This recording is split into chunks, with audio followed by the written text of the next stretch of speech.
Hey Croft, so I figured just shooting you a quick video would be the easiest way to explain this report and what you guys have going on. So what this is saying is there's a legend down here at the bottom that explains what each one of these is. So if it's in pink, this is a mobile search term. So we're going to be tracking these across multiple devices. So organic local is going to be this blue one here. Then organic, this would be like more of a national search term. So we are going to be tracking a lot with the organic local and the mobile. So what this is saying, if it has an NA beside ranking URL, it means you guys aren't currently being found for that search term.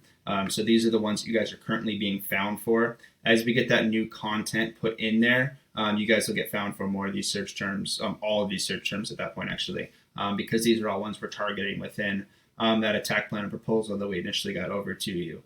So these will all show up, but because it's just so new and we don't have that new content in there yet, that's the reason why you're getting the NA next to all of these. So if you have any other questions on this, definitely reach out still. I will have availability tomorrow that I could hop on a phone call with you. I'm kind of tied up with stuff this evening. So I apologize for, it's kind of been a crazy day, but I apologize for not getting back to you till now. So yeah, if you do want to hop on a quick call tomorrow, I would definitely be free to do that after you get off of work at 4 o'clock.